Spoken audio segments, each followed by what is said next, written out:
Zay, it's great to be talking to you today. I know it's only been a short time, but how are you feeling about everything?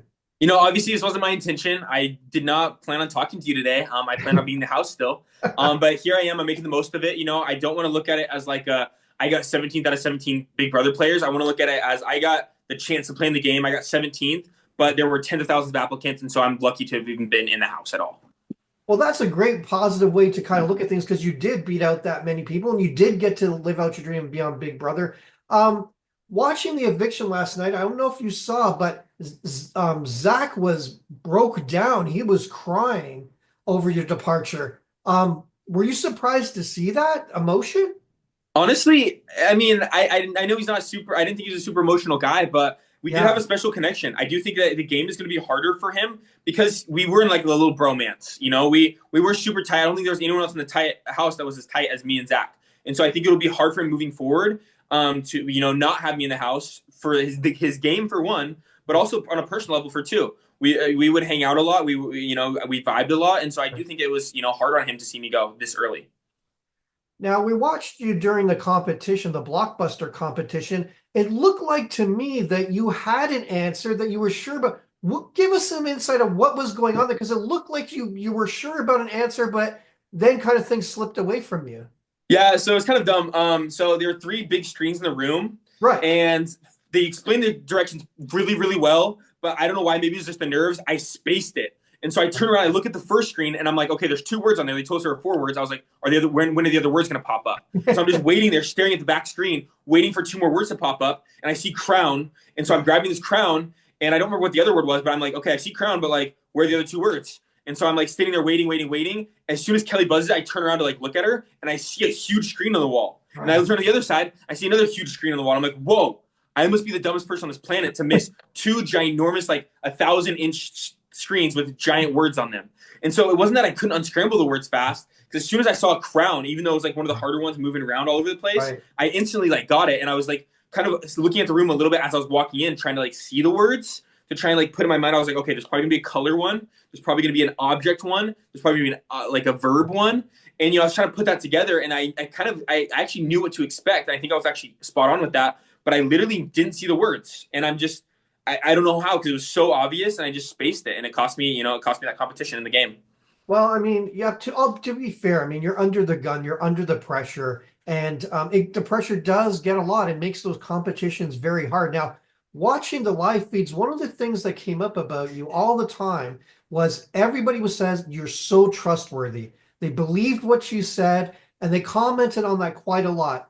To get that kind of feedback, how does that make you feel as a person going into the house? It makes me feel good. And honestly, that's the game I wanted to play. It's not that I wasn't willing to, make moves or lie in this game. I was ready for it. But my strategy in that moment was I want to be as trustworthy as I can, tell people straight up. I told Amy to her face I was probably going to vote to her victor on Yeah. eviction. I wasn't going to lie and play both sides, because I feel like that really comes back to bite you, and those people always get screwed over later on in the game.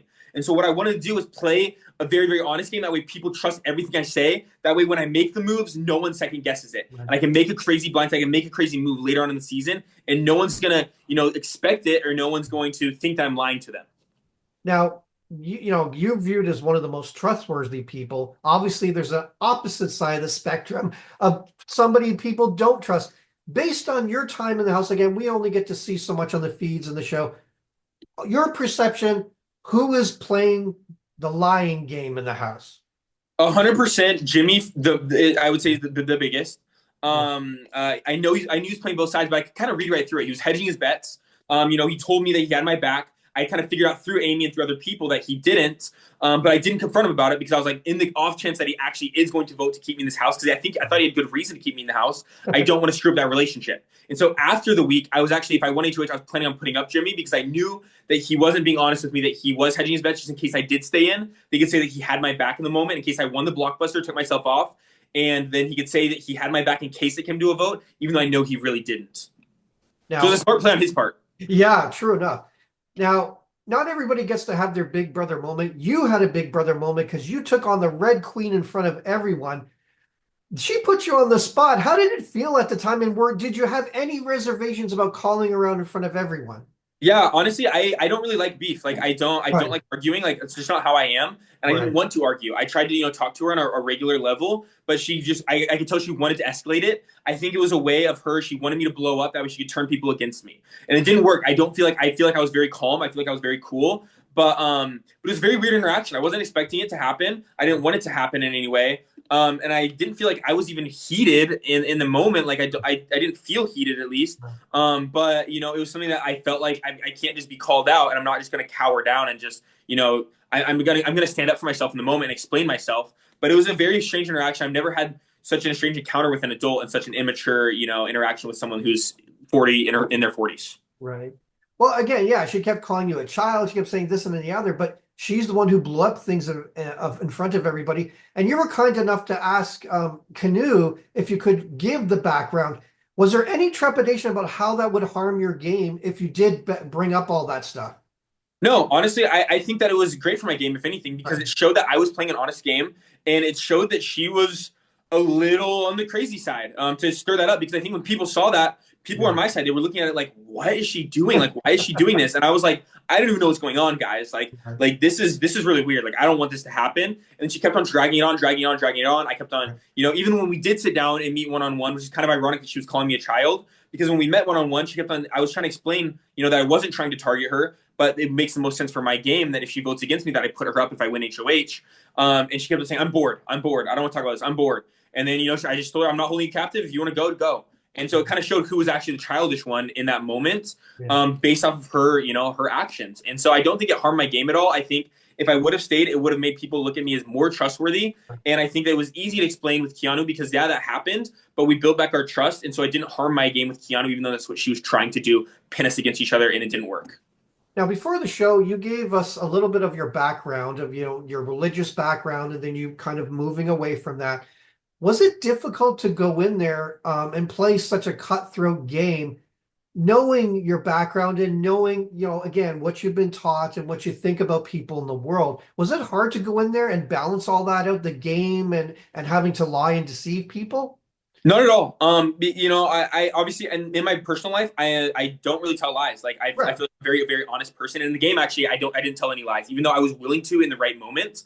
But I recognize the difference between real life and a game. And in a Right. game that's meant to lie, if you play a 100% honest game, you're selling yourself short. You're not going to, long term, be able to win the game if you don't tell any sort of lies or make any sort of moves. You're not going to win. That's just how it works. And so I knew that, and I knew it was a game. And I knew that was the purpose of it. And I didn't feel bad about it if it Right. came to that. But I didn't want to go in lying day one because then it's not going to work out for me long term. And I was trying to play the long game. I was like, if I get out week one, it is what it is. I'm going to try my best to not. But I was trying to do everything in my power to set myself up well long term in that game in week one. But no, growing up in a religious household, obviously in my personal life, I'm a very honest person. And I Right. don't want to deceive or lie anybody. But in the game, I feel like it's a different world. Now, you mentioned your game. If you had stayed, if you had, even if you hadn't won HOH, let's say you just stayed in the game, was Rachel your target? Who was your target? Who did you want to roll with if you stayed, Zay? Yeah, I mean, I think I made it clear in my speech. Rachel was my target, and that was what I was going off of. I wanted to make her seem like a bigger threat than I was. Right. That way, hopefully people won't look at me as a threat on block on day one and vote to evict me. Instead, they could look at me as a help to their game to help Right. them get out somebody that everyone's scared of for some reason, and use that to their advantage to keep me in the game long enough to take her out and then maybe get me out. But hopefully, my goal is to strategize before that so I don't get out right after that. So that was kind of my strategy going into it. Rachel was my target. I would have put up Jimmy on the block if I won HOH, and then Right. somebody else closely aligned with Rachel to help me to get her out. But that was kind of my pecking order right then.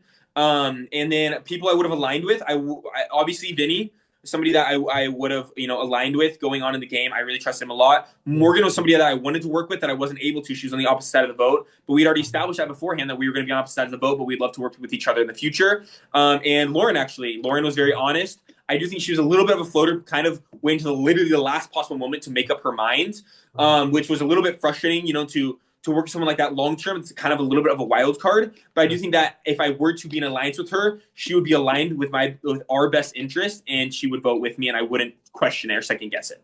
Well, Zay, it was wonderful talking to you. And like you said, you beat out other people to be on the show. But I think more importantly, you had your big brother moments. There's a lot of people that go on the show and don't have those moments, and you were lucky to have those. So it's great to see you. All the best in the future, and please take care.